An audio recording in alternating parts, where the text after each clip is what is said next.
Good afternoon. Good afternoon, Miss. Good afternoon, Miss. Good afternoon, Miss. Good afternoon, Miss.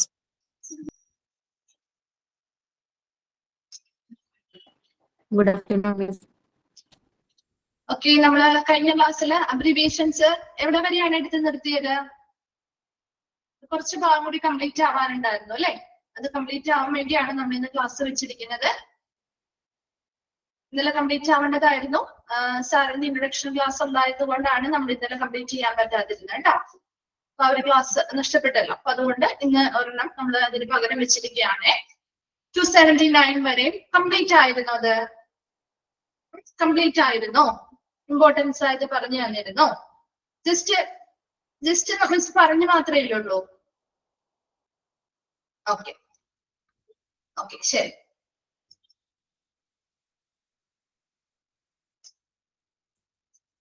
Okay, just ഒന്ന് വേഗം ആ ഒരു page പറഞ്ഞിട്ട് ഏതൊക്കെയാണ് ആ ടേംസ് ഒന്ന് പറഞ്ഞിട്ട് നമുക്ക് ഇമ്പോർട്ടൻസ് പറയാം കേട്ടോ. കുറച്ച് ഭാഗം കൂടി ഉള്ളൂ ഇനി എടുക്കാനായിട്ട്.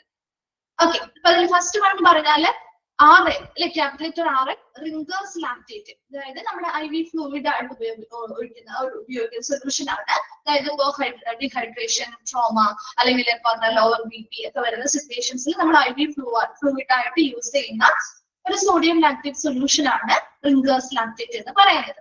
Then RLL, ക്യാപിറ്റൽ RLL എന്ന് പറഞ്ഞാൽ right lower lobe of the legs, എന്താണ് ലെഗ്സിന്റെ ലോവർ റൈറ്റ് സൈഡിലെ ലോവർ പാർട്ടിനെയാണ് നമ്മൾ RLL എന്ന് പറയുന്നത്. Then capital letters RLQ. RLQ എന്താ?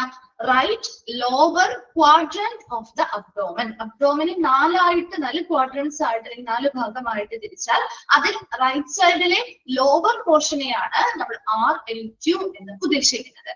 Then capital letter RN എന്ന് പറഞ്ഞാൽ രജിസ്റ്റേർഡ് നഴ്സ്. അത് നിങ്ങൾക്ക് അറിയാൻ പറ്റും. RO എന്ന് പറഞ്ഞാൽ റൂൾ ഔട്ട് ചെയ്യുക, ഏതെങ്കിലും ഒരു കാരണത്തെ നമ്മൾ ഒഴിവാക്കുക എന്നുള്ള അർത്ഥമാണ്. അതിനൊരു എക്സാമ്പിൾ മിസ് പറഞ്ഞിട്ടുണ്ടായിരുന്നു. ഒരു നെഞ്ചുവേദനയൊക്കെ വന്ന ഒരാളാണ്, അവർ ഹോസ്പിറ്റലിൽ പോവുകയാണെങ്കിൽ സ്വാഭാവികമായിട്ടും ഡോക്ടേഴ്സ് പല നെഞ്ചുവേദന വരെ പല കാരണങ്ങളുണ്ടാവുമല്ലോ. അതിലൊരു കാരണമാണോ ഹാർട്ട് അറ്റാക്ക് ആണോ എന്നുള്ളത്. അപ്പൊ അതിനുവേണ്ടി ECGയും മറ്റു ബ്ലഡ് ടെസ്റ്റുകളും കാര്യങ്ങളും ഒക്കെ ചെയ്ത് നോക്കിക്കഴിഞ്ഞ് കഴിയുമ്പോൾ അപ്പൊ നമുക്ക് അതിലെ ടെസ്റ്റുകളും റിസൾട്ടുകളും ഒക്കെ പോസിറ്റീവ് ആണ്, അല്ലെങ്കിൽ വേറെ നോർമൽ ആണ്, വേറെ പ്രശ്നങ്ങളൊന്നും ഇല്ലെങ്കിൽ നമുക്ക് ആ ഒരു ഹാർട്ട് അറ്റാക്ക് ആണ് എന്ന ആ ഒരു സാധ്യതയെ ഒഴിവാക്കാൻ സാധിക്കും. അതിനെയാണ് റൂൾ ഔട്ട് ചെയ്യുക എന്നതുകൊണ്ട് ഉദ്ദേശിക്കുന്നത്. ദെൻ അടുത്തതാണ് ക്യാപിറ്റൽ ലെറ്റർ ROM, അതായത് റേഞ്ച് ഓഫ് മോഷൻ അല്ലെങ്കിൽ റപ്ചർ ഓഫ് മെംബ്രെയിൻ. രണ്ടും അർത്ഥം വരുന്നുണ്ട് കേട്ടോ. റേഞ്ച് ഓഫ് മോഷന്റെയും അബ്രിവേറ്റഡ് ഫോം ആണ് ROM. അതുപോലെ റപ്ചർ ഓഫ് മെംബ്രെയിൻ എന്ന് പറഞ്ഞാൽ അതിന്റെയും അബ്രിവേറ്റഡ് ഫോം ആണ് ROM എന്ന് പറഞ്ഞത്. റേഞ്ച് ഓഫ് മോഷൻ എന്ന് പറഞ്ഞാൽ എത്രത്തോളം നമ്മുടെ ജോയിന്റ്സ് മൂവ് ചെയ്യാൻ സാധിക്കുന്നുണ്ട്, the extent to which the joint can move, എത്രത്തോളം നമ്മുടെ ജോയിന്റ്സിന് മൂവ് ചെയ്യാൻ സാധിക്കുന്നു എന്നതാണ് ഉദ്ദേശിക്കുന്നത്. റപ്ചർ ഓഫ് മെംബ്രെയിൻ എന്ന് പറഞ്ഞാൽ ബ്രേക്കിംഗ് ഓഫ് അമ്നിയോട്ടിക് സാക്ക്. ഇപ്പൊ നമ്മൾ വാട്ടർ ബ്രേക്കിംഗ് ഡ്യൂറിംഗ് പ്രഗ്നൻസി എന്നൊക്കെ പറയാറുണ്ട്. അതിനെയാണ് റപ്ചർ ഓഫ് മെംബ്രെയിൻ എന്നതുകൊണ്ട് ഉദ്ദേശിക്കുന്നത്. Then capital RUL എന്ന് പറഞ്ഞാൽ right upper lobe of the lens. ലെൻസിന്റെ റൈറ്റ് സൈഡിലെ റൈറ്റ് ലെൻസിന്റെ അപ്പർ ലോബിനെയാണ് നമ്മൾ RUL എന്നതുകൊണ്ട് സൂചിപ്പിക്കുന്നത്. RUX, ക്യാപിറ്റൽ RUX ആണെങ്കിൽ right upper quadrant of the abdomen. അബ്ഡോമന്റെ റൈറ്റ് സൈഡിലെ അപ്പർ ക്വാഡ്രന്റ് അല്ലെങ്കിൽ അപ്പർ പോർഷനെയാണ് നമ്മൾ RUQ എന്നതുകൊണ്ട് ഉദ്ദേശിക്കുന്നത്. Capital letter RX, capital letter RX എന്ന് പറഞ്ഞാൽ എന്താണ്? പ്രിസ്ക്രിപ്ഷൻ. അത് ചോദിക്കാറുണ്ട് എപ്പോഴും ചോദിച്ചു കണ്ടിരിക്കുന്ന ഒരു ക്വസ്റ്റ്യൻ ആണ് പ്രിസ്ക്രിപ്ഷൻ കേട്ടോ. സ്മോൾ ലെറ്റർ S ആണ് വിത്തൗട്ട് എന്നുള്ള അർത്ഥമാണ്. ക്യാപിറ്റൽ ലെറ്റർ SC സബ്ക്യൂട്ടീനിയസ് എന്നുള്ള അർത്ഥമുണ്ട്. സെക്രട്ടറി കമ്പോണന്റും അത് രണ്ടും ഇത് തന്നെയാണ് കേട്ടോ. SC എന്ന് പറഞ്ഞാൽ സബ്ക്യൂട്ടീനിയസ് എന്ന് ചോദിച്ചാലും സെക്രട്ടറി കമ്പോണന്റ് എന്ന് ചോദിച്ചാലും അതിന്റെ രണ്ടിലെയും അബ്രിവേറ്റഡ് ഫോം ആണ് ക്യാപിറ്റൽ SC എന്ന് പറയുന്നത്. സബ്ക്യൂട്ടീനിയസ് എന്ന് പറഞ്ഞാൽ ബിനീത് ദ സ്കിൻ അല്ലെങ്കിൽ അണ്ടർ ദ സ്കിൻ എന്നുള്ള ടിഷ്യൂ ലെയർ ആണ്. Then secretory component എന്ന് പറഞ്ഞാൽ നമ്മുടെ ഒരു പ്രോട്ടീൻ ആണ്, നമ്മുടെ ഇൻഫെക്ഷൻ എഗൻസ്റ്റ് ആയിട്ടുള്ള പ്രോട്ടീൻ ആണ്, ഇമ്മ്യൂൺ സിസ്റ്റത്തിലൊക്കെ പ്രധാന പങ്ക് വഹിക്കുന്ന ഒരു പ്രോട്ടീൻ കൂടിയാണ്. Then capital SIC എന്ന് പറഞ്ഞാൽ സർജിക്കൽ ഇന്റൻസീവ് കെയർ യൂണിറ്റ് അല്ലെ, അതറിയാലോ. Then SIDS, sudden infant death syndrome. Sudden infant death syndrome എന്ന് പറഞ്ഞാൽ ന്യൂ ബോൺ ആയിട്ടുള്ള ഇൻഫാൻസ്, ഇത് 1 year ഏജിന് ഉള്ളിലുള്ള 1 ഇയറിന് ഉള്ളിലുള്ള ഏജിന് ഉള്ളിലുള്ള ഹെൽത്തി ആയിട്ടുള്ള കുട്ടികളൊക്കെ പെട്ടെന്ന് അതായത് സഡൻ ആയിട്ടുള്ള അൺഎക്സ്പ്ലെയിൻഡ് ഡെത്ത് ആണ് അങ്ങനെ ഹാപ്പൻ ചെയ്യുന്നതിനെയാണ് സ്ലീപ്പിന്റെ സമയത്തൊക്കെ അൺഎക്സ്പ്ലെയിൻഡ് ആയിട്ടുള്ള ഡെത്ത് ഹാപ്പൻ ചെയ്യുന്നതിനെയാണ് സഡൻ ഇൻഫാന്റ് ഡെത്ത് സിൻഡ്രോം എന്ന് പറയുന്നത്. Then capital letter S എന്ന് പറഞ്ഞാൽ sublingual അല്ലെ അണ്ടർ ദ ടങ് എന്നുള്ളൊരു അർത്ഥമാണ് കേട്ടോ. അണ്ടർ ദ ടങ് എന്നുള്ളൊരു അർത്ഥമാണ് സബ്ലിംഗ്വൽ. നമ്മൾ മരുന്നുകളൊക്കെ പറയുമ്പോൾ സബ്ലിംഗ്വൽ ആയിട്ട് അല്ലെങ്കിൽ അണ്ടർ ദ ടങ് അല്ലെ ചില മരുന്നുകൾ നാവിനടിയിൽ വെച്ച് കഴിക്കണം പറഞ്ഞു അല്ലെ അതുപോലെ. Capital letter SOB. Capital letter SOB എന്താ? ഷോർട്ട്നെസ് ഓഫ് ബ്രീത്ത് അല്ലെങ്കിൽ നമുക്ക് breathing feeling of difficulty in breathing അല്ലെ ബ്രീത്തിങ്ങില് ഡിഫിക്കൽട്ടി തോന്നുക. അതുപോലെ തന്നെ next one SQ. Capital letter SQ അത് സബ്ക്യൂട്ടേനിയസ് തന്നെയാണ്. സബ്ക്യൂട്ടേനിയസിന് ഒരു 3 എണ്ണം വരുന്നുണ്ട്, അതൊന്ന് ശ്രദ്ധിച്ചോളൂ കേട്ടോ. ക്യാപിറ്റൽ ലെറ്റർ SC വന്നാൽ സബ്ക്യൂട്ടേനിയസ് ആണ്. SQ ക്യാപിറ്റൽ ലെറ്റർ SQ വന്നാലും സബ്ക്യൂട്ടേനിയസ് ആണ്. അതുപോലെ നെക്സ്റ്റ് വൺ നമുക്ക് ഒരെണ്ണോടി വരുന്നുണ്ട്, അതും കൂടി നോക്കണം കേട്ടോ. അപ്പൊ നോക്കി ക്യാപിറ്റൽ ലെറ്റർ എന്താണ്? SQ subcutaneous. സബ്ക്യൂട്ടേനിയസ് എന്നുള്ള അർത്ഥമാണ് കേട്ടോ. സ്കിൻ എന്നുള്ള അർത്ഥം, ബിലീവ് ദ സ്കിൻ എന്നുള്ള അർത്ഥം. ദെൻ സ്മോൾ ലെറ്റർ SS എന്ന് പറഞ്ഞാൽ ഹാഫ്. ഇപ്പൊ നമ്മളെ മരുന്നുകൾ ചില മരുന്നുകളൊക്കെ നമ്മള് ഹാഫ് ഡോസ് അല്ലെങ്കിൽ ഹാഫ് ക്വാണ്ടിറ്റിയിൽ കഴിക്കാന്ന് പറയില്ലേ, അത് അതിനെ സൂചിപ്പിക്കുന്നതാണ് സ്മോൾ ലെറ്റർ SS. ഇനി ക്യാപിറ്റൽ ലെറ്റർ S ആണെങ്കിൽ സൈൻസ് ആൻഡ് സിംറ്റംസ് എന്ന് വെച്ചാൽ എന്താ? ഒരു രോഗവുമായി ബന്ധപ്പെട്ട സയൻസ് അല്ലെ, ആ രോഗവുമായി ബന്ധപ്പെട്ട അടയാളങ്ങള്, ലക്ഷണങ്ങള് മുതലായവ. സ്റ്റാർട്ട് എന്ന് പറഞ്ഞാൽ ഇമ്മീഡിയറ്റ്ലി, ഉടനെ എന്നുള്ളൊരു അർത്ഥമാണ്. Capital letter STD sexually transmitted diseases, sexual കോണ്ടാക്റ്റിലൂടെ പകരുന്ന സെക്ഷുവലി ട്രാൻസ്മിറ്റഡ് ഡിസീസിനെയാണ് STD എന്ന് പറയുന്നത്. Then subcu, അതായത് സബ്ക്യൂട്ടേനിയസ് അണ്ടർ ദ സ്കിൻ അല്ലെങ്കിൽ ബിനീത് ദ സ്കിൻ എന്നുള്ള അർത്ഥം തന്നെയാണ്. അപ്പൊ അത് 3 എണ്ണം ടേം ആയിട്ട് 3 ടേംസിൽ വരുന്നുണ്ട് കേട്ടോ. അത് ഒന്ന് ശ്രദ്ധിച്ചേക്കണം കേട്ടോ. Capital letter SVT supra ventricular tachycardia എന്ന് വെച്ചാൽ എന്താണ്? ഒരു റാപ്പിഡ് ആയിട്ടുള്ള heart rate, irregular heart beat ഉണ്ടാവുന്നതിനെയാണ് SVT അല്ലെങ്കിൽ സൂപ്രാ വെൻട്രിക്കുലർ ടക്കികാർഡിയ എന്ന് പറയുന്നത്. ദെൻ ക്യാപിറ്റൽ ലെറ്റർ SX എന്ന് പറഞ്ഞാൽ സിംറ്റംസ് ആണ്. അപ്പൊ അതുപോലെ തന്നെ നമ്മൾ RXും പഠിച്ചിരുന്നു അല്ലെ, പ്രിസ്ക്രിപ്ഷൻ എന്നുള്ള അർത്ഥത്തിലാണ് വരുന്നത്. പ്രിസ്ക്രിപ്ഷൻ എന്നാണ് അതിനർത്ഥം. SX ആണെങ്കിൽ അത് സിംറ്റം ആണ്, അത് ഇമ്പോർട്ടന്റ് ആണ് കേട്ടോ. അപ്പൊ ഒന്ന് നോട്ട് ചെയ്ത് വെക്കണം, അങ്ങോട്ടും ഇങ്ങോട്ടും മാറിപ്പോവാനും തെറ്റിപ്പോവാനും സാധ്യതയുണ്ട്, ചോദിക്കാറുള്ള ഭാഗമാണ് കേട്ടോ. ദെൻ അതുപോലെ തന്നെ സ്മോൾ ലെറ്റർ SIM സിംറ്റംസിന്റെ ആദ്യത്തെ 3 അക്ഷരം, അതും അർത്ഥം വരുന്നത് സിംറ്റംസ് തന്നെയാണ്. വേഗം ഒന്ന് വായിച്ചു നോക്കിയേ, ഇമ്പോർട്ടന്റ് ആയിട്ടുള്ള പറഞ്ഞുതരാം.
ക്ലിയർ ആണോ?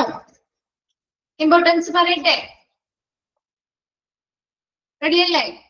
ഓക്കെ, നോട്ട് ചെയ്തോളൂ കേട്ടോ.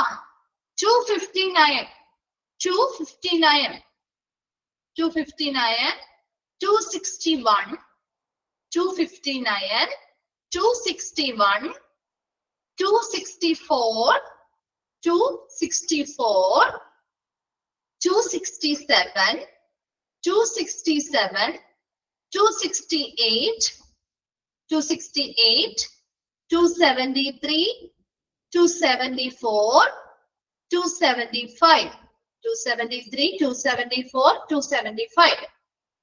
then 278. 278. ഒന്നുകൂടി പറയാണേ, 259, 261, 264, 267, 268, 273, 274, 275, 278.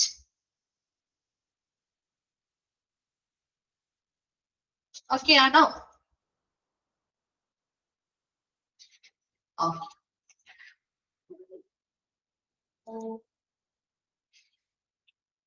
Then next, ഇനി വരുന്നതൊക്കെ വളരെ സിമ്പിൾ ആയിട്ടുള്ള ഷോർട്ട് വേർഡ്സ് ആണ് കേട്ടോ. Tab, TAB, small letter TAB ആണെങ്കിൽ ടേബിൾ എന്നാണ് അതിന്റെ എക്സ്പാൻഷൻ. ടേബിൾ എന്നാണ് അർത്ഥമാക്കുന്നത്. Then capital letter TB, capital letter TB എന്താ? ട്യൂബർകുലോസിസ്. എന്താണ് ട്യൂബർകുലോസിസ്? എന്താണ് ട്യൂബർകുലോസിസ്? നമ്മൾ മലയാളത്തിൽ എന്ത് പറയും? എന്താ നമ്മൾ കോമൺ ആയിട്ട് എന്തിനു പറയുന്നേ?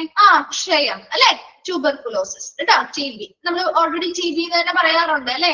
TBയുടെ മരുന്ന് വാങ്ങിക്കുക, അതൊക്കെ നമ്മുടെ പരസ്യങ്ങളൊക്കെ ഉണ്ടല്ലോ അല്ലെ? അപ്പൊ TB, capital letter TB, tuberculosis അല്ലെങ്കിൽ ക്ഷയം കേട്ടോ. Then capital letter TBA, to be admitted or to be announced. എന്ന് വെച്ചാൽ അവരെ അഡ്മിറ്റ് ആക്കിയിട്ടില്ല, ലേറ്റർ നമ്മൾ അത് എന്ത് ചെയ്യുന്നു? ലേറ്റർ ആണ് നമ്മൾ ഫൈനലൈസ് ചെയ്യുക അല്ലെ? അതുപോലെ തന്നെ എന്താണ്, അല്ലെങ്കിൽ ഡീറ്റെയിൽസ് നമുക്ക് കൺഫേംഡ് എന്നുള്ള ഒരു അർത്ഥമാണ് കേട്ടോ. Then അടുത്തത് TBSP, ഇതെന്താണ്? ടേബിൾ സ്പൂൺ ആണ്. അതുപോലെ തന്നെ ടീസ്പൂണും വരുന്നുണ്ട് കേട്ടോ, അപ്പൊ മാറിപ്പോകരുതേ. TBSP ആണെങ്കിൽ അത് ടേബിൾ സ്പൂൺ ആണ്. Then ടെക് എന്ന് പറഞ്ഞാൽ അത് ടെക്നീഷ്യൻ ആവാം, അല്ലെങ്കിൽ ടെക്നോളജിസ്റ്റിനെയും ആവാം. Then capital letter TIA, transient ischaemic attack എന്ന് പറഞ്ഞാൽ ഇതൊരു മിനി സ്ട്രോക്ക് ആണ്. അതായത് സ്ട്രോക്ക് ലൈക്ക് സിംറ്റംസ് തന്നെയായിരിക്കും നമുക്ക് ഈ ഒരു കണ്ടീഷനിൽ കാണുമ്പോൾ ഒരു മിനി സ്ട്രോക്ക് ആണ് നമുക്ക് പറയാം. ഒരു ടെമ്പററി ആയിട്ട് അല്ലെങ്കിൽ താൽക്കാലികമായിട്ട് ബ്രെയിനിലേക്കുള്ള ഒരു ബ്ലഡ് ഫ്ലോ തടസ്സം വരുന്നതിനെയാണ് ട്രാൻസിയന്റ് ഇസ്കെമിക് അറ്റാക്ക് എന്ന് പറയുന്നത്, TIA എന്ന് സൂചിപ്പിക്കുന്നത്. അടുത്തത് small letter TID, 3 times a day, 3 ഒരു ദിവസത്തിൽ 3 നേരം എന്ന രീതിയിൽ 3 times a day. Then capital letter TKO, to keep open. നമ്മൾ പറയാറുണ്ട് വെയിൻസ് ഒക്കെ എപ്പോഴും to keep open എന്ന് പറയാം അല്ലെ? keep vein open എന്ന് പറയും. അപ്പൊ അതിന് വേണ്ടി സൂചിപ്പിക്കുന്നതാണ് TKO അല്ലെങ്കിൽ to keep open എന്നാണ് അതിന്റെ expand form. Then TPR, capital letter TPR, അതായത് temperature, pulse, respiration. Temperature, pulse, respiration ഇത് ഇമ്പോർട്ടന്റ് ആണ്, ചോദിക്കാറുണ്ട്. ഇതിന് നിങ്ങൾ ഫർദർ ക്ലാസ്സുകളിലൊക്കെ വരുന്ന സമയത്ത് ഇതേ എക്സാം ഒക്കെ വരാറുണ്ട് കേട്ടോ. TPR, temperature, pulse, respiration. Then അടുത്തത് TSP, എന്താണ് TSP? ടീസ്പൂൺ അല്ലെ? അപ്പൊ ടേബിൾ സ്പൂണും ഉണ്ട് ടീസ്പൂണും ഉണ്ട്, അത് തമ്മിൽ മാറരുത് കേട്ടോ. ടേബിൾ സ്പൂൺ ആകുമ്പോൾ ഒരു TBSP ആണ്, ഒരു B വരുന്നുണ്ട്, ഇതിലൊരു വ്യത്യാസം, B ആണ് എക്സ്ട്രാ വരുന്നത് കേട്ടോ. ടേബിൾ സ്പൂൺ ആകുമ്പോൾ. ടീസ്പൂൺ ആകുമ്പോൾ TSP മാത്രമേ ഉണ്ടാവുള്ളൂ. ഓക്കെ, അതിന് രണ്ടിനെയും വ്യത്യാസം നോക്കണം. അടുത്തത് TX എന്ന് പറഞ്ഞാൽ ട്രീറ്റ്മെന്റ് എന്നാണ് അർത്ഥം. അപ്പൊ RX എന്തായിരുന്നു? RX എന്തായിരുന്നു? ഓർക്കുന്നുണ്ടോ? വെരി ഗുഡ്, പ്രിസ്ക്രിപ്ഷൻ അല്ലെ? SX എന്തായിരുന്നു?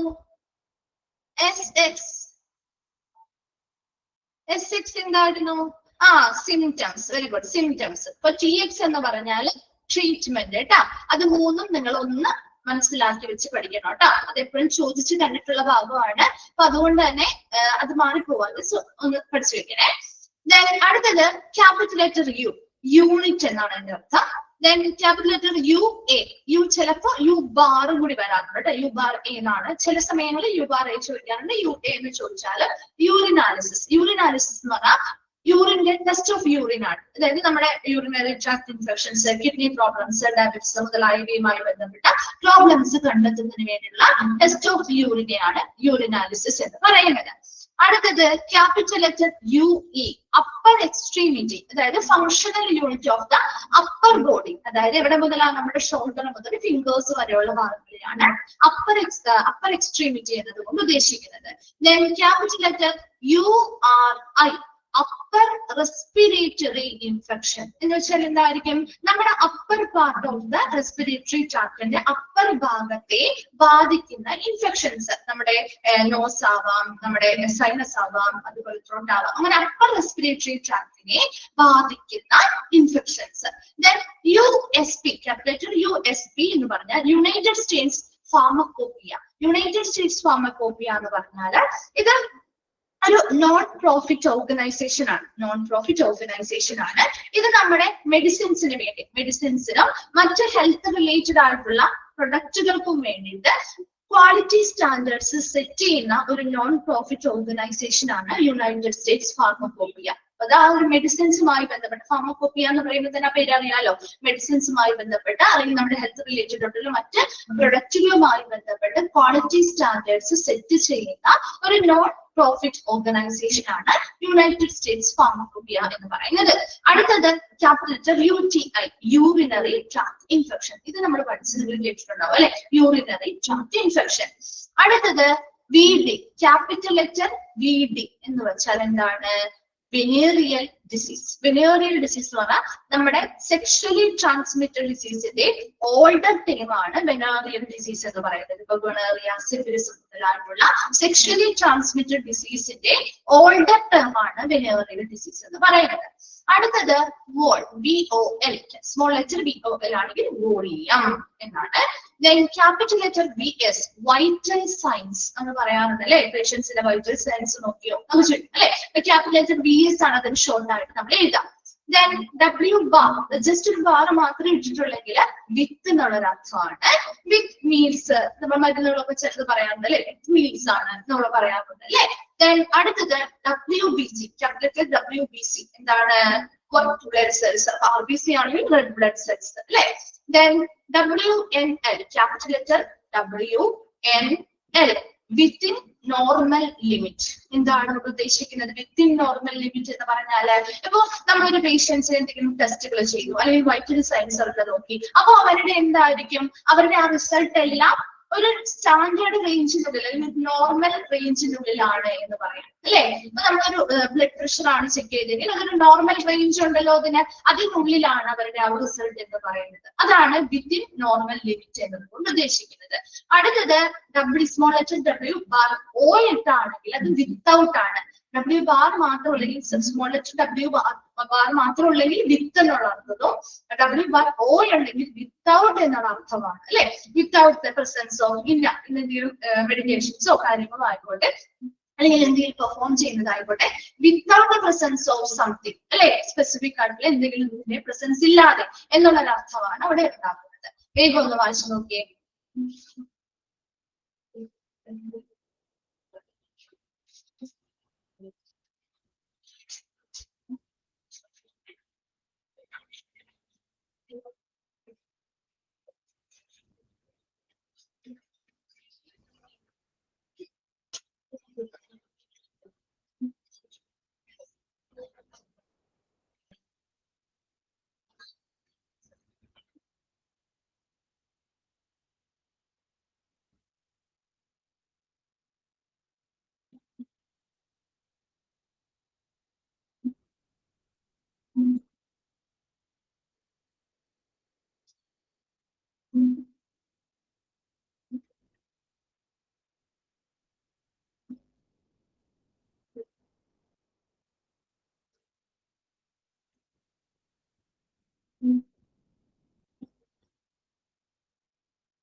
ക്ലിയർ അല്ലേ?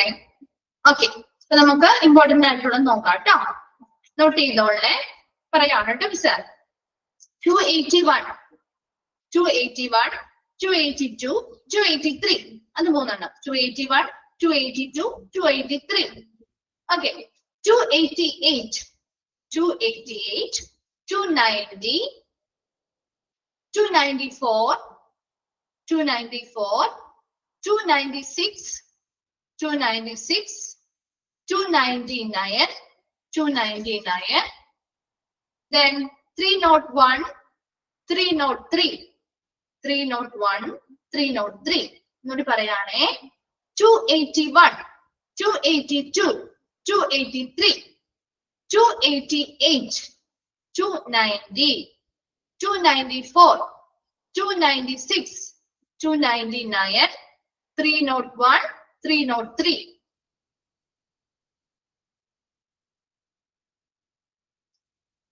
Clear? Okay. Okay. Next, ഇനി കുറച്ച് അബ്രീവിയേറ്റഡ് ഫോംസ് നിങ്ങൾക്ക് പരിചയമുള്ളതായിരിക്കും, കുറെ നിങ്ങൾക്ക് പരിചയമുള്ളതായിരിക്കും, കുറെ ടേംസ് അല്ലെ. ഇതൊക്കെ ഇങ്ങനത്തെ പിക്ചേഴ്സ് ഒക്കെ കണ്ടിട്ടില്ലേ? ടെക്സ്റ്റ് ബുക്കിലായിരിക്കാം, അല്ലെങ്കിൽ നമ്മുടെ ഹിസ്റ്ററിയുമായി ബന്ധപ്പെട്ട ഹോസ്പിറ്റലിൽ ചെല്ലുമ്പോൾ അതിന്റെ ഷീറ്റിലായിരിക്കാം അല്ലെ. അവിടെ സ്മോൾ ലെറ്റർ WT ആണെങ്കിൽ അത് വെയിറ്റിനെ സൂചിപ്പിക്കുന്നു, വെയിറ്റ് കേട്ടോ. ദെൻ YO എന്ന് എഴുതാറുണ്ട്, അല്ലെങ്കിൽ Y⁻O എന്ന് എഴുതാറുണ്ട് കേട്ടോ. ഇയേഴ്സ് ഓൾഡ് ഇല്ലേ, നമ്മള് 5 years old അല്ലെങ്കിൽ 12 years old എന്നൊക്കെ നമ്മൾ എഴുതില്ലേ, അതിന് ഷോർട്ട് ആക്കി നമ്മൾ Y⁻O എഴുതാറുണ്ട്, അല്ലെങ്കിൽ YO എന്ന് എഴുതിയാലും സെയിം തന്നെയാണ്. ഇയേഴ്സ് ഓൾഡ് കേട്ടോ. ദെൻ സ്മോൾ ലെറ്റർ X ഒരു ഹൈഫൻ ഇട്ടാൽ അത് എക്സെപ്റ്റ് ഒഴികെ അല്ലെങ്കിൽ കൂടാതെ എന്നുള്ളൊരു അർത്ഥമാണ്. 1 അല്ലെങ്കിൽ പ്രൈമറി എന്ന് നമ്മൾ പറയുന്നത് 1 degree എന്നുള്ള രീതിയിലാണ് നമ്മൾ എഴുതുക അല്ലെ. അതിന് പ്രൈമറി, ടെർഷറി. 3 degree ആണെങ്കിൽ ടെർഷറി എന്ന് പറയും അല്ലെ. പ്രൈമറി, സെക്കൻഡറി, ഇതൊക്കെ നമ്മൾ യൂസ് ചെയ്യാറുള്ള ടേംസ് തന്നെയാണ്. പ്രൈമറി സ്റ്റേജ്, സെക്കൻഡറി സ്റ്റേജ് അല്ലെ, പറയാറുണ്ടല്ലോ. അതിന് ഷോർട്ട് ആയിട്ട് നമ്മൾ ഇങ്ങനെയുള്ള സിംബലുകളിലൂടെയാണ് സൂചിപ്പിക്കുക. ഇനി ഒരു ആരോ മുകളിലേക്കുള്ള ആരോ ആണെങ്കിൽ ഇൻക്രീസ്ഡ് എന്നാണ്, താഴേക്കുള്ള ആരോ ആണെങ്കിൽ അത് ഡിക്രീസ്ഡ് എന്നാണ്. ദെൻ അടുത്ത ഒരു സിംബൽ കണ്ടിട്ടുണ്ടോ? ഒരു സീറോയുടെ നടുക്കി ഒരു അല്ലെങ്കിൽ ഒരു സൈഡിലൂടെ ഒരു ക്രോസ് ആയിട്ട് ഒരു ലൈൻ വന്നിരിക്കുന്നത്. നോ, നോട്ട് അല്ലെങ്കിൽ നൺ എന്നുള്ളൊരു അർത്ഥമാണ് കേട്ടോ. നോ, നോട്ട്, നൺ എന്നുള്ളൊരർത്ഥം. ദെൻ ക്യാപിറ്റൽ ലെറ്റർ R ആണെങ്കിൽ റൈറ്റ് എന്ന് സൂചിപ്പിക്കുന്നു. ക്യാപിറ്റൽ ലെറ്റർ L ആണെങ്കിൽ ലെഫ്റ്റ് എന്ന് സൂചിപ്പിക്കുന്നു. ശരിയല്ലേ? നമ്മളിപ്പോ പിക്ചേഴ്സിലൊക്കെ ആണെങ്കിൽ ഇപ്പൊ നമ്മൾ എക്സ്റേ ഒക്കെ എടുത്തിട്ടുണ്ടെങ്കിൽ നിങ്ങൾ കണ്ടിട്ടുണ്ടാവും. ഏത് സൈഡിലാണെങ്കിൽ റൈറ്റ് ആണോ ലെഫ്റ്റ് ആണോ ഒക്കെ എഴുതി കാണിച്ചിട്ടുണ്ടാവും. അതിന് സൈഡിൽ R അല്ലെങ്കിൽ L ഒക്കെ സൂചിപ്പിച്ചിട്ടുണ്ടാവും. അപ്പൊ അങ്ങനെ ഓരോ ഭാഗത്തെയും നമ്മൾ സൂചിപ്പിക്കുന്നതാണ്. ദെൻ അടുത്ത ചിഹ്നം, അടുത്ത സിംബല് മൈക്രോ എന്ന് പറയുന്ന സിംബലാണ്. Micro. Next alpha, next beta. ഈ സിംബലുകൾ കണ്ടാൽ അത് ഏതാണ്? അപ്പൊ ആൽഫ ബീറ്റയൊക്കെ നിങ്ങൾക്ക് എളുപ്പമായിട്ട് തോന്നും, കാരണം എയുടെ ഷേപ്പ് പോലെ തന്നെയാണ് ആൽഫയുടെ വന്നിരിക്കുന്നത്, ബിയുടെ ഷേപ്പ് പോലെ തന്നെയാണ് ബീറ്റ അല്ലെ. അത് തെറ്റിപ്പോവാൻ സാധ്യതയില്ല. മൈക്രോനെ മാത്രം ഒന്ന് നോക്കി വെക്കാം കേട്ടോ. അതുപോലെ തന്നെ അടുത്തൊരു സിംബലാണ് അപ്രോക്സിമേറ്റ്ലി എന്നുള്ള അർത്ഥമാണ് അല്ലെ, ഏകദേശം എന്നുള്ളത് അർത്ഥം. ദെൻ ഇത് എക്സ് അല്ല കേട്ടോ, എക്സ് അല്ല. നമ്മള് 2 times, ഇവിടെ ടൈംസ് 2 എന്നാണ് കേട്ടോ, T ആണ്, R അല്ല കേട്ടോ. അവിടെ ഒന്ന് തിരുത്തിയേക്കണേ. അതിന്റെ മീനിങ്ങിൽ വരുന്നത് ടൈംസ് 2, അതായത് T ടൈംസ് അല്ലെങ്കിൽ 2 times അല്ലെങ്കിൽ ചോയ്സ് എന്ന് നമ്മൾ പറയാറുണ്ടല്ലോ. അത് മൾട്ടിപ്ലിക്കേഷൻ സിമ്പിൾ ആണ് കേട്ടോ. അത് ഇൻറ്റു ആണ്. അത് ഇൻറ്റു എന്നുള്ള ഒരു സിമ്പിൾ ആണ് കേട്ടോ. ഇൻറ്റു 2 എന്നുള്ള സിമ്പിൾ ആണ്. എക്സ് ആണ്, എക്സ് അല്ല കേട്ടോ, തെറ്റിദ്ധരിക്കരുത്. എക്സ് അല്ല, അത് മൾട്ടിപ്ലിക്കേഷൻ ഇൻറ്റു 2 എന്നുള്ള അർത്ഥമാണ് കേട്ടോ.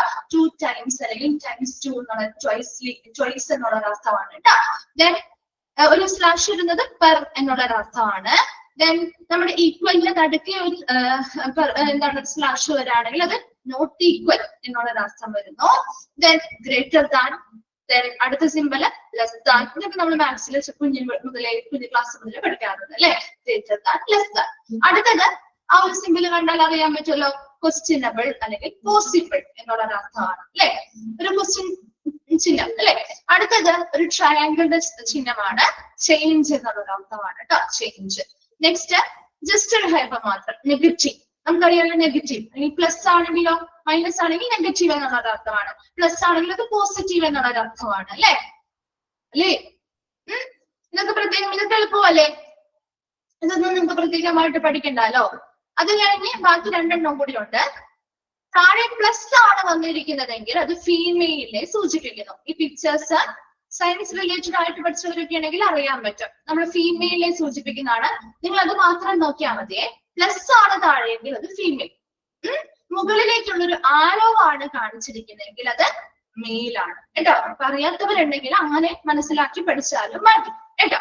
ഒരുപാട് അല്ലെങ്കിൽ നിങ്ങൾക്ക് കൺഫ്യൂസ്ഡ് ആണ്, അത് തമ്മിൽ മാറിപ്പോവാൻ സാധ്യത കൂടുതലാണ്. അതുകൊണ്ട് തന്നെ പ്ലസ് ഏതെങ്കിലും ഒരെണ്ണം നിങ്ങൾ പഠിച്ചു വെക്കും, വ്യക്തമായിട്ട് അറിഞ്ഞു വെക്കുക. അപ്പൊ പ്ലസ് ആണെങ്കിൽ ഫീമെയിൽ ആണ് എന്ന് പഠിച്ചു വെക്കാൻ അടുത്തത് വരുമ്പോൾ നമുക്ക് ഓട്ടോമാറ്റിക്കലി അറിയാലോ ഇത് മെയിൽ ആയിരിക്കും അല്ലെ, അറിയാൻ പറ്റുമല്ലോ. അപ്പൊ അങ്ങനെ ഒന്ന് പഠിച്ചു വെച്ചാലും മതി. അപ്പൊ വേഗം ഒന്ന് വായിക്കാം കേട്ടോ. ഇത്രയും നമ്മുടെ ലാസ്റ്റ് ഭാഗമാണ് കംപ്ലീറ്റ് ആയത്.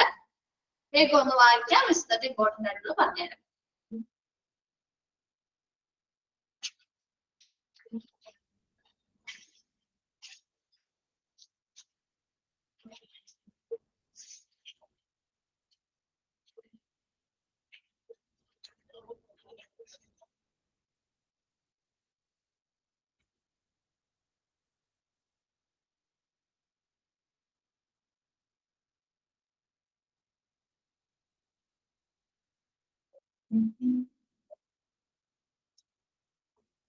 ഇമ്പോർട്ടന്റ് ആയിട്ട് പറയുന്ന ഭാഗങ്ങൾ നല്ലോണം സ്ട്രെസ് ചെയ്ത് നോക്കണം കേട്ടോ. ഏറ്റവും കൂടുതൽ പ്രീവിയസ് ക്വസ്റ്റ്യൻസ് കണ്ടിട്ടുള്ള ഭാഗങ്ങളാണ് നമ്മൾ നോട്ട് ചെയ്ത് തരുന്നത് കേട്ടോ.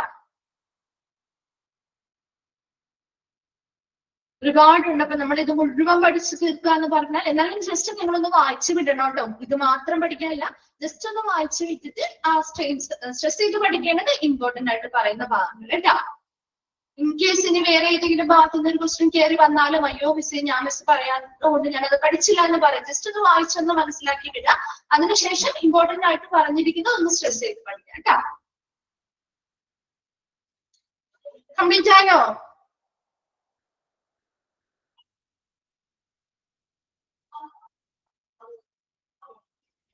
ടൈംസ് ആണ്, ടി ആണ് കേട്ടോ. അവിടെ ആറല്ലേ 318 ടൈംസ് എന്നാണ് കേട്ടോ. 2 ടൈംസ് എന്നൊക്കെ നമ്മൾ പറയില്ലേ, അത് തന്നെ ഇൻറ്റു 2 എന്നുള്ള ഒരു അർത്ഥമാണ് കേട്ടോ. സ്പെല്ലിംഗ് മിസ്റ്റേക്ക് ഉണ്ട്, ആറല്ല കേട്ടോ, ടി ആണ്. കംപ്ലീറ്റ് ആയോ? ഇമ്പോർട്ടൻസ് പറയട്ടെ. ഓക്കെ, 304 309 310 304 309 310 312 313 312 313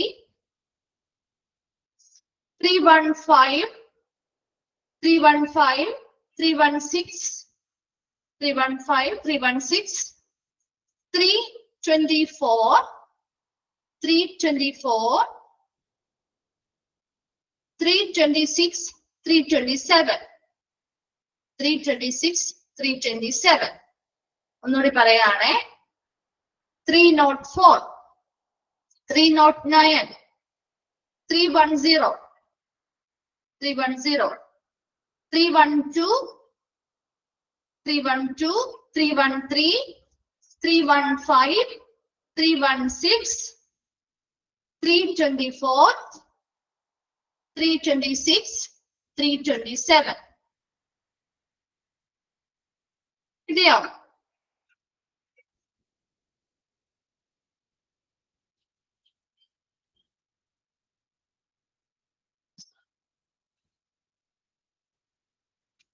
മൈക്രോ മിസ് 15 16 അല്ലേ പറഞ്ഞേ? 15 16 അല്ലേ പറഞ്ഞേ? ആൽഫ ബീറ്റ കേട്ടോ, അതാണ് കൂടുതലും ചോദിച്ചു കണ്ടിരിക്കുന്നത്. ആൽഫയും ബീറ്റയാണ് കൂടുതലും ചോദിച്ചു കണ്ടിരിക്കുന്നത് കേട്ടോ. ഓക്കെ, നമ്മുടെ ഈ ഒരു ചാപ്റ്റർ കംപ്ലീറ്റ് ആയി കേട്ടോ. എല്ലാ ക്വസ്റ്റ്യൻസും കംപ്ലീറ്റ് ആയില്ലേ? നമുക്ക് ജസ്റ്റ് ഒന്ന് റിവൈസ് ചെയ്താലോ? ചെറിയ കുറച്ച് ഭാഗങ്ങൾ വിശദ പോർഷൻസ് ഏതൊക്കെയാന്ന് ഓർമ്മയുണ്ടോ? പഠിച്ചു തുടങ്ങിയോ? സ്റ്റാർട്ട് ചെയ്തോ?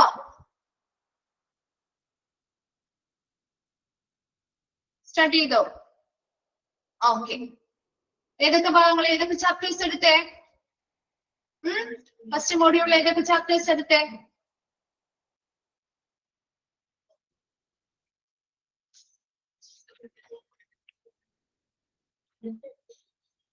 ഇൻട്രൊഡക്ഷൻ എടുത്തു,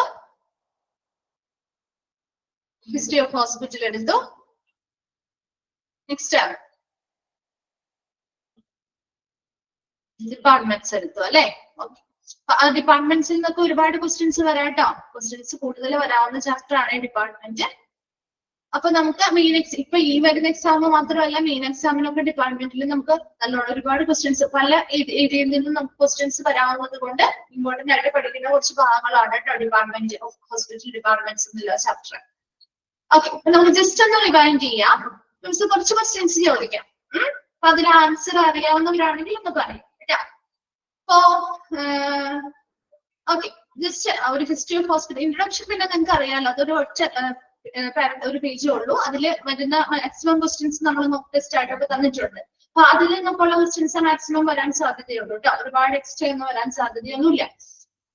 second chapter history of hospital ആണെങ്കിൽ ഏത് വർഷമാണ് ഈസ്റ്റ് ഇന്ത്യൻ കമ്പനി ചെന്നൈയില് സോൾജിയേഴ്സിന് വേണ്ടി ഒരു ഹോസ്പിറ്റൽ സ്ഥാപിച്ചത്? ഏത് വർഷമാണ്? 1664. Okay, very good. 1664 ഇനി 1835 എവിടെയാണ് ആദ്യത്തെ മെഡിക്കൽ കോളേജ് സ്ഥാപിതമായത്? എവിടെയാണ്? In 1835 first medical college was established in Calcutta. Okay, then 1664 സോൾജിയേഴ്സിന് വേണ്ടിയിട്ട് നമ്മൾ പറഞ്ഞു എവിടെയാണ് എന്തായത് എന്ന് പറഞ്ഞത്? ചെന്നൈയിലാണ് അല്ലെ.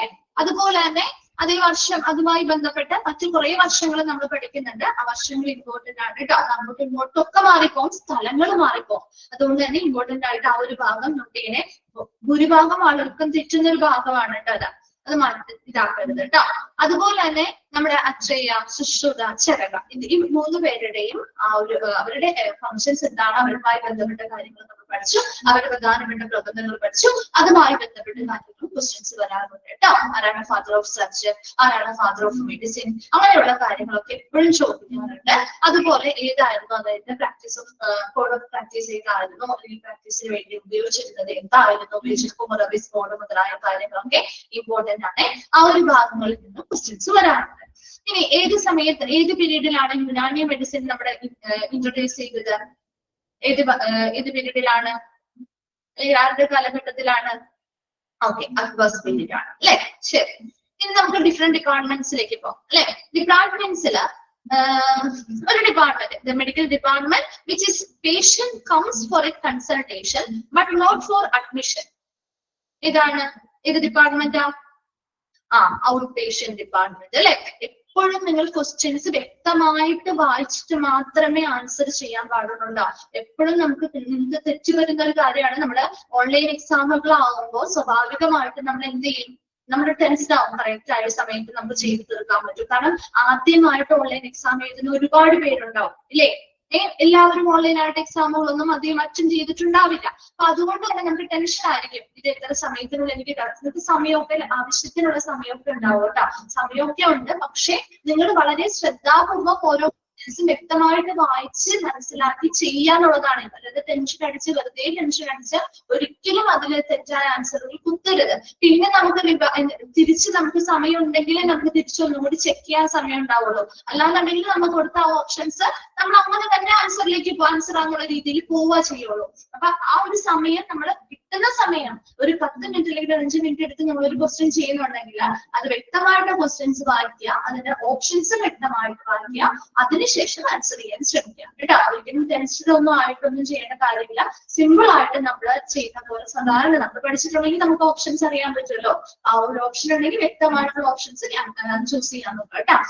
ഓക്കെ, അപ്പൊ നെക്സ്റ്റ് നമുക്ക് കാഷ്വാലിറ്റി ഡിപ്പാർട്ട്മെന്റ്സിന്റെ ഒക്കെ മറ്റു പേരുകൾ ഏതൊക്കെയാ? ഏതാണ് കാഷ്വാലിറ്റി ഡിപ്പാർട്ട്മെന്റ്സിന്റെ മറ്റു പേരുകള്? എമർജൻസി ഡിപ്പാർട്ട്മെന്റ് പറയാം. പിന്നെ ആക്സിഡന്റ് ആൻഡ് എമർജൻസി ഡിപ്പാർട്ട്മെന്റ് പറയാം അല്ലെ. പല പേരുകള് കഥ ബോട്ട് ചെയ്യാൻ എന്ന രീതിയിലൊക്കെ ചോദിക്കാറുണ്ട് കേട്ടോ. അതുപോലെ തന്നെ ഡെന്റിസ്റ്റുകള് അവരുപയോഗിക്കുന്ന നമ്മുടെ ജോയിൻ ടേംസിനെയൊക്കെ നമ്പറിങ് ചെയ്യാൻ അല്ലെങ്കിൽ മരവിപ്പിക്കാൻ ഉപയോഗിക്കുന്ന അനസ്തേഷ്യ ഏത് അനസ്തേഷ്യയാണ്? ലോക്കൽ അനസ്തേഷ്യ അല്ലെ. Very good. അതുപോലെ തന്നെ നമ്മുടെ എൽഡർലി അല്ലെങ്കിൽ ഓൾഡർ ഏജ്ഡ് ആയിട്ടുള്ള ആളുകൾക്ക് ട്രീറ്റ്മെന്റും കെയറും ഒക്കെ കൊടുക്കുന്ന ആ ഒരു ഡിപ്പാർട്ട്മെന്റിനെ വിളിക്കുന്ന പേരെന്താ? ജെറിയാട്രിക് ഡിപ്പാർട്ട്മെന്റ് അല്ലെ. Very good. ചോദിക്കാറുള്ള ഭാഗമാണ് കേട്ടോ ജെറിയാട്രിക് ഡിപ്പാർട്ട്മെന്റ് കേട്ടോ. അതുപോലെ തന്നെ നമ്മുടെ ഗൈനക്കോളജിയുമായി ബന്ധപ്പെട്ട് പ്രധാനപ്പെട്ട സബ് സ്പെഷ്യാലിറ്റീസ് പഠിക്കുന്നില്ലേ? ഏതൊക്കെയാണ് ഗൈനക്കോളജിയുമായി ബന്ധപ്പെട്ട് നമ്മൾ പഠിക്കുന്ന സ്പെഷ്യാലിറ്റീസ്, സബ് സ്പെഷ്യാലിറ്റീസ്? ഒബ്സ്റ്ററ്റിക്സ്,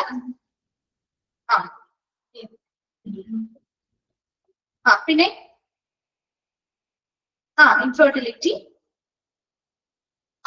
അങ്ങനെയുള്ള ഭാഗങ്ങൾ പഠിക്കണം കേട്ടോ. അത് ചോദിക്കാനുള്ള ഭാഗമാണ്, എപ്പോഴും ചോദിച്ചു കണ്ടിട്ടുള്ള ഒരു ഭാഗം കൂടിയാണ്. അതുപോലെ തന്നെ നമ്മുടെ പീഡിയാട്രിക്സുമായി ബന്ധപ്പെട്ടും ഇതുപോലെ തന്നെ അതിന്റെ ഒരു സബ് സ്പെഷ്യാലിറ്റി ആയിട്ട് വരുന്നത് നിയോനേറ്റോളജി ഒക്കെ അല്ലെ. അപ്പൊ അങ്ങനെയുള്ള കാര്യങ്ങളും നമ്മൾ ചോദിക്കാറുണ്ട് കേട്ടോ. അപ്പൊ അതൊക്കെ ഇമ്പോർട്ടന്റ് ആയിട്ട് വരുന്ന കുറച്ച് ഭാഗങ്ങൾ മാത്രമേ പറയുന്നുള്ളൂ. അതിൽ നിന്ന് നമുക്ക് ക്വസ്റ്റ്യൻസ് ചോദിക്കണമെന്നില്ല, അല്ലാത്ത ഭാഗങ്ങളിൽ നിന്നും വരാം. അപ്പൊ അതുകൊണ്ട് തന്നെ ഡിപ്പാർട്ട്മെന്റ്സ് വ്യക്തമായിട്ട് നിങ്ങൾ പഠിച്ചു വെക്കണം. അതുപോലെ ഇപ്പൊ നമ്മള് എന്താണ് ഓരോ ഫിസിഷ്യൻസിന്റെയും നമ്മുടെ ഓരോരുത്തരുടെയും ഓരോ ഡിപ്പാർട്ട്മെന്റ് കൈകാര്യം ചെയ്യുന്ന ഓരോരുത്തർക്കും ഓരോ ഫിസിഷ്യൻസിനും അവരുടേതായിട്ടുള്ള സ്പെസിഫിക് നെയിമുകൾ പറയുന്നുണ്ട് അല്ലെ. ഇല്ലേ? ഒഫ്താൽമോളജിസ്റ്റ്, ഓട്ടോലാരിംഗോളജിസ്റ്റ് ഇല്ലേ? പേരുകൾ പറയുന്നില്ലേ? ഉണ്ടോ? ആരാണ് ഒരു ജനറൽ പ്രാക്ടീഷണർ? അങ്ങനെയുള്ള പേരുകൾ. അപ്പൊ അങ്ങനെയുള്ള പേരുകളും നോക്കി വെക്കണം കേട്ടോ. ഓക്കെ അല്ലേ? ഓക്കെ. അടുത്തത് നമ്മള് നെക്സ്റ്റ് ഏത് ചാപ്റ്റർ എടുത്തേ? സെക്കൻഡ് മോഡിലേക്ക് വന്ന ആദ്യം ഏത് ചാപ്റ്റർ എടുത്തത്?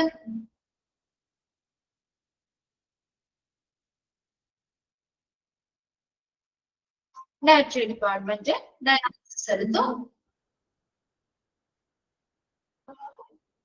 Okay, 1 minute.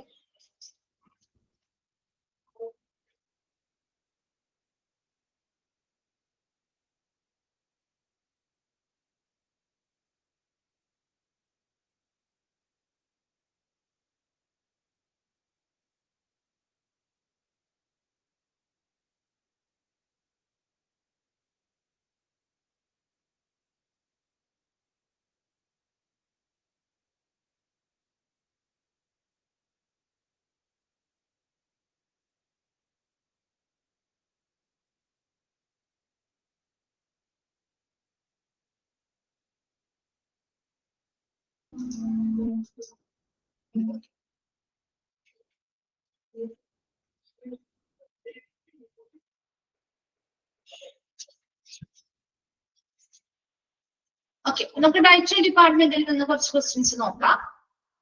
ഒരു ഡയറ്റീഷ്യനെ കുറിച്ച് പറയുന്നുണ്ടല്ലോ അല്ലേ?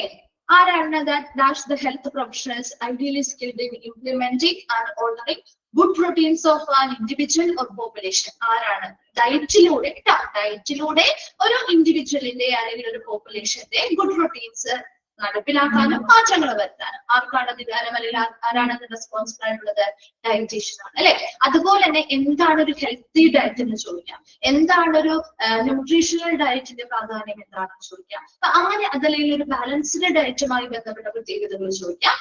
അതോടൊപ്പം തന്നെ ആ ഒരു ഫ്ലോ ചാർട്ട്, നമ്മുടെ ഓർഗാനോഗ്രാം അല്ലെങ്കിൽ ഫ്ലോ ചാർട്ട് നമ്മൾ കൊടുത്തിട്ടുണ്ട് അല്ലെ. അതുമായി ബന്ധപ്പെട്ട് എപ്പോഴും ചോദ്യങ്ങൾ വരാറുണ്ട് കേട്ടോ. ഓരോരുത്തരുടെ കീഴിൽ ആരൊക്കെയാണ് വരിക, അല്ലെങ്കിൽ അതൊരു ഫ്ലോ ചാർട്ട് ആയിട്ട് കൊടുത്തിട്ട് അതിൽ കറക്റ്റ് ആയിട്ടുള്ള ഫ്ലോ ചാർട്ട് ചൂസ് ചെയ്യാനായിട്ട് ചോദിക്കാറുണ്ട് കേട്ടോ. ആ ഒരു ഭാഗം നോട്ട് ചെയ്യണേ. അതുപോലെ തന്നെ ഒരു ഡയറ്ററി ഡിപ്പാർട്ട്മെന്റ് ഫേസ് ചെയ്യുന്ന പ്രധാനപ്പെട്ട പ്രോബ്ലംസ് ഏതാണെന്ന് ചോദിക്കാറുണ്ട്.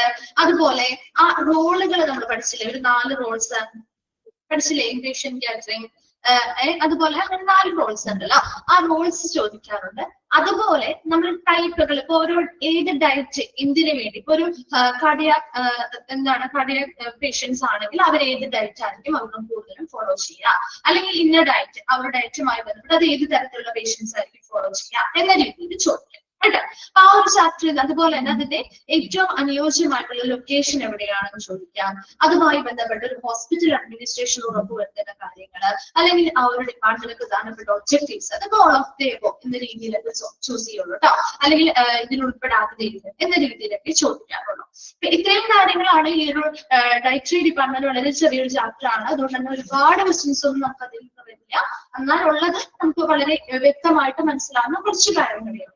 അതുപോലെ നെക്സ്റ്റ് ഇനി വരാവുന്നത് ഡയാലിസിസ് ആണ് അല്ലെ. ഡയാലിസിസുമായി ബന്ധപ്പെട്ട കാര്യങ്ങളാണ്. ഡയാലിസിസിൽ നിന്നും ക്വസ്റ്റ്യൻസ് വരും കേട്ടോ. ഡയാലിസിസിൽ നിന്നും ഒന്നാമത് നിങ്ങൾ നോക്കേണ്ട കാര്യം ഏതെങ്കിലും ഒക്കെ അബ്രീവിയേറ്റഡ് ഫോംസ് വരാം കേട്ടോ. ഷോർട്ട് ഫോംസ് തന്നിട്ട് അത് എക്സ്പാൻഡഡ് ഫോം ഏതാണ് അല്ലെങ്കിൽ ഫുൾ ഫോം ഏതാണെന്ന് ചോദിക്കാറുണ്ട്. എല്ലാ ക്വസ്റ്റ്യൻ പേപ്പേഴ്സിലും കാണാറുള്ള ഫോമാറ്റ് ആണ് പറയുന്നത്. അതുപോലെ തന്നെ ഡയാലിസിസ് സർവീസുമായി ബന്ധപ്പെട്ട് നിങ്ങൾ നോക്കേണ്ടത് ആ 3 ടൈപ്പ് ഓഫ് ഡയാലിസിസും നോക്കണം. അതോടൊപ്പം തന്നെ അവിടുത്തെ എന്താണ് അസസ് സൈറ്റുകൾ, വാസ്കുലാർ അസസ് ചോദിക്കാറുണ്ട്, AV ഗ്രാഫ്റ്റ്, AV ഫിസ്റ്റുല, ഇത് 3 ഏതെങ്കിലുമൊക്കെ മാറി മാറി ചോദിക്കാറുണ്ട്. അപ്പൊ ഷോർട്ട് ടേം ഹീമോഡയാലിസിസിന് ഏതാണ് യൂസ് ചെയ്യുന്നത്? ഏതാ ഷോർട്ട് ടേം ഹീമോഡയാലിസിസിന് യൂസ് ചെയ്യുന്നത്? 3 അസസ് സൈറ്റുകളിൽ ഏതാണ് യൂസ് ചെയ്യാം? ഏതാ യൂസ് ചെയ്യാം? വാസ്കുലാർ അസസ് കത്തീറ്റർ ആണ് അല്ലെ. ലോങ് ടേം യൂസിന് വേണ്ടിയാണ് നമ്മൾ AV ഗ്രാഫ്റ്റോ AV ഫിസ്റ്റുലയോ യൂസ് ചെയ്യുന്നത്. ഇനി AV ഫിസ്റ്റുലയുടെ പ്രത്യേകത എന്താണ്? AV ഫിസ്റ്റുലയുടെ പ്രത്യേകത എന്താ? അത് നാച്ചുറൽ അസസ് സൈറ്റ് ആണ് അല്ലെ. മോസ്റ്റ് നാച്ചുറൽ അസസ് സൈറ്റ് ഏതാണെന്ന് ചോദിച്ചാൽ ഏതാണ്? AV ഫിസ്റ്റുലയാണ്. കാരണം അത് നാച്ചുറൽ ആയിട്ട് ബ്ലഡ് വെസൽസ് വഴി ഉണ്ടാക്കിയെടുത്തിരിക്കുന്നതാണ് അല്ലെ. അപ്പൊ അതുകൊണ്ട് തന്നെ അത് ചോദിക്കാറുണ്ട്. ചെറിയ ചെറിയ ഭാഗങ്ങളിൽ നിന്നായിരിക്കും. അതല്ലെങ്കിൽ അതുപോലെ തന്നെ എന്തെങ്കിലും എക്സ്പാൻഡഡ് ഫോംസ് ചോദിക്കാറുണ്ട്. അതോടൊപ്പം തന്നെ ഇതുപോലെ തന്നെ ആ ഒരു ഡോക്ടേഴ്സിന്റെ 2 പേരോട് പറയുന്നില്ലേ, കിഡ്നി പ്രോബ്ലംസ് സ്പെഷ്യലൈസ്ഡ് ആയിട്ടുള്ള ആളുകളുടെ പേര്, ആ ഡോക്ടറുടെ പേര് എന്താണ്? അതുപോലെ ഇന്റർവെൻഷണൽ റേഡിയോളജിസ്റ്റ് എന്നൊരു ഡോക്ടർ വരുന്നുണ്ട്. അത് 2ഉം എപ്പോഴും മാറി മാറി ചോദിച്ചു കണ്ടിട്ടുണ്ട്. ഓക്കെ, ഇമ്പോർട്ടന്റ് ആയിട്ട് കണ്ടിട്ടുള്ള ഭാഗങ്ങളാണ് കേട്ടോ പറയുന്നത്. അതുപോലെ തന്നെ നെക്സ്റ്റ് ചോദിക്കാവുന്നത് ആ ഒരു 3 ടൈപ്പ് ഓഫ് ഡയാലിസിസിനെ കുറിച്ച്, അതിൽ പെരിറ്റോണിയൽ ഡയാലിസിസിന്റെയോ അല്ലെങ്കിൽ ഹീമോ ഡയാലിസിസിന്റെയോ ഒക്കെ ആ സൈഡ് എഫക്ട്സുകളും ഒക്കെ പറയുന്നുണ്ടല്ലോ, ഇതിൽ ഇൻക്ലൂഡഡ് ആയത് അല്ലെങ്കിൽ ഇൻക്ലൂഡഡ് അല്ലാത്തത് ഏത് എന്നൊക്കെ പറയാം, ചോദിക്കാറുണ്ട്. അതുപോലെ എന്താണ് renal failure, acute renal failure എന്താണ്, ക്രോണിക് റീനൽ ഫെയിലിയർ എന്താണ്, അത് തമ്മിൽ നമ്മൾ ആ ഫസ്റ്റ് പേജിൽ തന്നെ 2 ഡിഫറൻസ് കൊടുത്തിട്ടില്ലേ? ടെമ്പററി അല്ലെങ്കിൽ എന്താണ് patient recent lost kidney functions, എന്താണ് continuously permanently lost kidney functions എന്ന് പറഞ്ഞിട്ട് കൊടുത്തിട്ടില്ലേ? ആ 2 പഠിച്ചു വെക്കണം കേട്ടോ. ആ 2 മനസ്സിലാക്കിയാൽ നിങ്ങൾക്ക് അതുമായി ബന്ധപ്പെട്ട് വരുന്ന ഏതൊരു ക്വസ്റ്റ്യനും നോട്ട് ചെയ്യാൻ പറ്റും. അതുപോലെ തന്നെ വേറെ പറയാവുന്നത് എന്താണ് എഫക്ട്സുകൾ ചോദിക്കാറുണ്ട്. അതുപോലെ ചോദിക്കാം surgical connection between artery and vein ഏതാണ്. അതുപോലെ തന്നെ ഒരു ഗ്രാഫ്റ്റ് എന്ന് പറഞ്ഞാൽ surgical connection between artery and vein through a graft എന്നാൽ ഒരു ഹോളോ സിന്തറ്റിക് ട്യൂബ് ഉപയോഗിച്ച് കണക്ട് ചെയ്യുന്നതിനാണെങ്കിൽ AV ഗ്രാഫ്റ്റ് എന്നാണ് പറയുന്നത്. മറ്റൊരു AV ഫിസ്റ്റുലയാണ്. അത് തമ്മിലുള്ള വ്യത്യാസങ്ങൾ മനസ്സിലാക്കി വയ്ക്കുക കേട്ടോ. അങ്ങനെയുള്ള കുറച്ച് കാര്യങ്ങളാണ് ഈ ഒരു ഡയാലിസിസ് എന്ന് പറയുന്ന ചാപ്റ്റർ എളുപ്പമായിട്ട് നമുക്ക് മനസ്സിലാക്കാൻ പറ്റും. പക്ഷെ ചോദ്യങ്ങൾ ക്വസ്റ്റ്യൻസ് കൂടുതൽ വരാൻ പറ്റുന്ന ഇടമാണ്. അതുപോലെ എക്സ്പാൻഡഡ് ഫോം, ഒരുപാട് എക്സ്പാൻഡഡ് ഫോംസ് വരുന്നുണ്ട്. അതെല്ലാം നോക്കി വെക്കണം കേട്ടോ. ഇടയ്ക്ക് മാറി മാറി ഇങ്ങനെ ക്വസ്റ്റ്യൻസ് ചോദിച്ച് കണ്ടിട്ടുള്ള ചിലപ്പോൾ 1 or 2 നമ്മൾ പ്രതീക്ഷിക്കാവുന്നതുമാണ്. ഓക്കെ, വില്ലേജ് വേസ്റ്റ് മാനേജ്മെന്റ് ഇല്ലേ? അടുത്ത വില്ലേജ് വേസ്റ്റ് മാനേജ്മെന്റ് അല്ലേ എടുത്തേ? സ്പില്ലേജ് വേസ്റ്റ് മാനേജ്മെന്റില് ഈ പറയുന്ന പോലെ സ്പില്ലേജ് വേസ്റ്റ് മാനേജ്മെന്റില് ഒരുപാട് നിങ്ങൾ അങ്ങ് വലിച്ചു വാരി ഒന്നും പഠിക്കണ്ട കേട്ടോ. അതിന്റെ പ്രധാനപ്പെട്ട കുറെ സ്റ്റെപ്പുകളില്ലേ, ഇമ്പോർട്ടന്റ് ആയിട്ടുള്ള കുറച്ച് സ്റ്റെപ്പുകൾ ഉണ്ടല്ലോ അല്ലേ? അതിൽ നിങ്ങൾ ഇമ്പോർട്ടന്റ് ആയിട്ട് പഠിക്കുന്നത് എന്താണ് ഒരു ബോഡി ഫ്ലൂയിഡ്. അതിന്റെ ഒരു ഡെഫിനിഷൻ കൊടുത്തിട്ടുണ്ട്, കണ്ടിട്ടില്ലേ? എന്താണ് ഒരു ബോഡി ഫ്ലൂയിഡ്. അതുപോലെ തന്നെ ആദ്യത്തെ കുറച്ച് ഭാഗങ്ങളില് സ്പില്ലേജ് വേസ്റ്റിൽ ഉൾപ്പെടുന്ന ഏതൊക്കെ തരത്തിലുള്ള സ്പില്ലേജ് വേസ്റ്റ് ആണ്, അതിന്റെ സോഴ്സസ് എന്തൊക്കെയാണ്, അതിന്റെയൊക്കെ ഹെഡിങ്സ് പഠിച്ചു വെക്കാം. അതുപോലെ തന്നെ എന്താണ് അതുമായി ബന്ധപ്പെട്ട് ഓരോന്നും എങ്ങനെ നമുക്ക് മാനേജ് ചെയ്യാമെന്ന് കൊടുത്തിട്ടുണ്ട്. അതിലെല്ലാത്തിന്റെയും ഇമ്പോർട്ടന്റ് ആയി വരുന്ന സ്റ്റെപ്പുകൾ നിർബന്ധമായിട്ടും കുറെയൊക്കെ കോമൺ ആയിട്ട് വരുന്ന സ്റ്റെപ്പാണ് അല്ലെ. ആ കോമൺ ആയിട്ട് വരുന്ന കുറെ സ്റ്റെപ്പുകൾ ഉണ്ടല്ലോ, അത് ആ ഒരു ഓർഡറിൽ തന്നെ പഠിച്ചു വെച്ചേക്കാം. അപ്പൊ ആ ഒരു ഓർഡറിൽ ഇതിൽ ഏതൊക്കെ സ്റ്റെപ്സ് ഉൾപ്പെടുന്നു എന്ന് ചോദിച്ചാലും നിങ്ങൾക്ക് അറിയാൻ പറ്റുമല്ലോ. ഓൾ ഓഫ് ദി എന്ന രീതിയിലുള്ള ആൻസർ ചെയ്യാൻ പറ്റുമല്ലോ, അങ്ങനെയുള്ള കാര്യങ്ങൾ. അതുപോലെ തന്നെ ആകെ ഒരു ബ്രീഫായിട്ടൊരു എന്താണ് ഒരു ഡയഗ്രാം പോലെ തന്നിരിക്കുന്നത് നമുക്ക് കെമിക്കൽ സ്പില്ലേജിന്റെ ഒരു ഡയഗ്രാം ആണ് അല്ലെ. മൈനർ ബീച്ച് ഏതാണെന്നുള്ളത് അതുമായി ബന്ധപ്പെട്ട കാര്യങ്ങൾ നോക്കുക. അതുപോലെ ലാസ്റ്റ് നമ്മൾ പറയുന്നുണ്ടല്ലോ പ്രധാനമായിട്ടുള്ള പുതിയതായിട്ടുള്ള എമർജിംഗ് ട്രെൻഡ്സ് പറയുന്നില്ലേ, ടെക്നോളജീസും ട്രെൻഡ്സും കുറച്ച് പുതിയ ടേംസ് പറയുന്നില്ലേ? ഉണ്ടോ? ഉണ്ട്. അത് ഇമ്പോർട്ടന്റ് ആണ് കേട്ടോ. ആ ഒരു ഭാഗം നോക്കണേ. ആ ഈ ഭാഗത്ത് നിന്ന് നമുക്ക് എപ്പോ വേണമെങ്കിലും ഇപ്പൊ ഈ ഒരു എക്സാമിൽ നിന്നല്ല, അല്ലെങ്കിൽ നിങ്ങൾ പറയുകയോ മിസ് ഇത്രയും പറഞ്ഞ ഭാഗത്തു നിന്നൊന്നും ക്വസ്റ്റ്യൻ വന്നില്ലല്ലോ എന്നല്ല, മെയിൻ എക്സാമിനും കൂടി കണക്കാക്കിയാണ് കേട്ടോ പറയുന്നത്. അന്നേരം നമുക്ക് റിവിഷനോ കാര്യങ്ങൾക്കൊന്നും സമയം കിട്ടിയാലും ഇത്രയും ഭാഗം നമുക്ക് ചിലപ്പോൾ റിവിഷൻ ചെയ്യാനുള്ള സമയം കിട്ടില്ല. കാരണം സെക്കൻഡ് മോഡ്യൂളും തേർഡ് ആൻഡ് ഫോർത്ത് മോഡ്യൂളൊക്കെ ഇനി വരുന്നുണ്ടല്ലോ. അപ്പൊ അതുകൊണ്ട് ആ ഒരു ഭാഗം കൂടി നോക്കി വെക്കുക. അതിൽ നിന്ന് എപ്പോഴും ക്വസ്റ്റ്യൻസ് വരാറുണ്ട്. അത് നിങ്ങൾക്ക് ഫെമിലിയർ അല്ലാത്തൊരു ഭാഗമാണ്. നമുക്ക് പരിചയമില്ലാത്ത കുറച്ച് കാര്യങ്ങളൊക്കെ തന്നെ അവിടെ പറയുന്നത് അല്ലെ. അതുകൊണ്ട് അതൊരു ഭാഗം വ്യക്തമായിട്ട് പഠിക്കാം. മറ്റൊരു സ്റ്റെപ്സ് ഒന്ന് മനസ്സിലാക്കി വെച്ചാൽ അതിൽ ഓരോ മാനേജ്മെന്റ് ഓരോ ടൈപ്പും വരുമ്പോ അതിനനുസരിച്ച് ചെറിയ ചെറിയ വ്യത്യാസങ്ങളെ വരുന്നുള്ളൂ അല്ലെ. ആ ചെറിയ ചെറിയ വ്യത്യാസങ്ങൾ മനസ്സിലാക്കി പഠിക്കാം. ഓക്കെ, ഇതിനെ മിസ് പ്രത്യേകമായിട്ട് ക്വസ്റ്റ്യൻസോ കാര്യങ്ങളോ ഒന്നും ചോദിക്കുന്നില്ല. ആ ഒരു പ്രത്യേകമായിട്ട് വ്യത്യാസങ്ങൾ വരുന്നത് എന്താണോ അത് മനസ്സിലാക്കി പഠിക്കാൻ ശ്രമിക്കുക കേട്ടോ. നിങ്ങൾ ഒരിക്കലും ഇത് ബൈഹാർട്ട് ചെയ്ത് പഠിക്കേണ്ട. ഒരു എക്സ്പാൻഡ് ഫോമും കാര്യങ്ങളും നിങ്ങൾ ബൈഹാർട്ട് ചെയ്ത് തന്നെ പഠിക്കണം. കാരണം ചെറിയ മിസ്റ്റേക്ക് വരെ നമുക്ക് തെറ്റാം അല്ലെ. ചെറിയൊരു ടേം ആയിരിക്കാം, ചിലപ്പോ അത് ടേം മാറിപ്പോകുമ്പോൾ നമുക്ക് ഒരുപോലെയൊക്കെ തോന്നാം. അപ്പൊ അതുകൊണ്ട് തന്നെ അത് നിർബന്ധമായിട്ട് വേണം. കാരണം എക്സ്പാൻഡ് ഫോമിൽ നമുക്ക് വേറെ ഒന്നും പറയാൻ പറ്റില്ല. അതേസമയം ബാക്കിയുള്ളത് നിങ്ങൾ മനസ്സിലാക്കി പഠിച്ചു വെച്ചാൽ മതി. ഒരിക്കലും അത് ബുദ്ധിമുട്ടി നിങ്ങൾ കാണാതെ പഠിച്ചു ചെയ്യുന്നതല്ല. മനസ്സിലാക്കി പഠിച്ചു കഴിഞ്ഞാൽ നമുക്ക് ഏതൊരു ക്വസ്റ്റ്യൻ അതിൽ നിന്ന് വന്നാലും അറ്റൻഡ് ചെയ്യാൻ പറ്റും കേട്ടോ. അപ്പൊ നിങ്ങളൊരു ഫസ്റ്റ് എക്സാം ഒക്കെ അറ്റൻഡ് ചെയ്ത് കഴിയുമ്പോഴേക്കും നിങ്ങൾക്ക് അതിന്റെയൊക്കെ ആ ഒരു ഫോമാറ്റും കാര്യങ്ങളൊക്കെ മനസ്സിലാവും. ആ ഒരു ടൈം എങ്ങനെ അഡ്ജസ്റ്റ് ചെയ്യാൻ പറ്റും അങ്ങനെയുള്ള കാര്യങ്ങളൊക്കെ മനസ്സിലാവും കേട്ടോ. നെക്സ്റ്റ് മിസ് ഈ ചാപ്റ്റർ അല്ലേ എടുത്തത്? മെഡിക്കൽ ടെർമിനോളജി അല്ലേ എടുത്തത്? ടെർമിനോളജിയിൽ നമ്മൾ കോമൺ റൂട്ട് വേർഡ്സ് എടുത്തിരുന്നു. അതിനുശേഷം അബ്രിവിയേഷൻ ആണ് എടുത്തത് അല്ലെ. കോമൺ റൂട്ട് വേർഡ്സിലും ഇതുപോലെ തന്നെ കുറെയൊക്കെ നമുക്ക് നല്ല എളുപ്പമുള്ള ഭാഗങ്ങളാണ് അല്ലെ. കോമൺ റൂട്ട് വേർഡ്സിൽ കുറെയൊക്കെ ടേംസ് ഒക്കെ നമുക്ക് പരിചയമുള്ള ടേംസ് തന്നെ അല്ലേ. ഒരുപാട് അങ്ങനെ ബുദ്ധിമുട്ടുള്ളതൊന്നും വന്നിട്ടില്ല. ഇമ്പോർട്ടന്റ് ആയിട്ടുള്ളത് കുറച്ച് ടേംസ് നമ്മൾ പറഞ്ഞു തന്നിട്ടുണ്ട്. ആ പറഞ്ഞു തന്നത് വ്യക്തമായിട്ട് പഠിക്കണം കേട്ടോ. അതല്ലാത്ത ബാക്കി ഭാഗം ഒന്ന് ജസ്റ്റ് വായിച്ച് നിങ്ങൾ വിട്ടേക്കണം. വായിക്കാതെ ഇരിക്കരുത്, ജസ്റ്റ് ഒന്ന് വായിച്ചു വിട്ടേക്കണം. അതിൽ ഇമ്പോർട്ടന്റ് എന്ന് പറയുന്നതിന്റെ ആ ഒരു മീനിങ് നിങ്ങൾ പഠിച്ചു. നേരെ തിരിച്ചും ചോദിക്കാം കേട്ടോ. ഈ മീനിങ് വരുന്ന ടു ഹിയർ എന്ന് പറയുന്ന മീനിങ് വരുന്ന റൂട്ട് വേർഡ് ഇതിൽ ഏതാണ്? അങ്ങനെ ചോദിച്ചൂടെ? നേരെ തിരിച്ചു ചോദിക്കാം കേട്ടോ. ടു ഹിയർ എന്ന് പറയുന്ന മീനിങ് വരുന്ന റൂട്ട് വേർഡ് ഇതിൽ ഏതാണ്? ഇതിൽ 4 ഓപ്ഷൻസ് തന്നിട്ട് അത് ഏതാണെന്ന് ചൂസ് ചെയ്യാൻ ചോദിക്കാം. മനസ്സിലായോ? ഏതാണ് ടു ഹിയർ എന്ന് പറയുന്ന മീനിങ് വരുന്ന റൂട്ട് വേർഡ്? ഏതാ?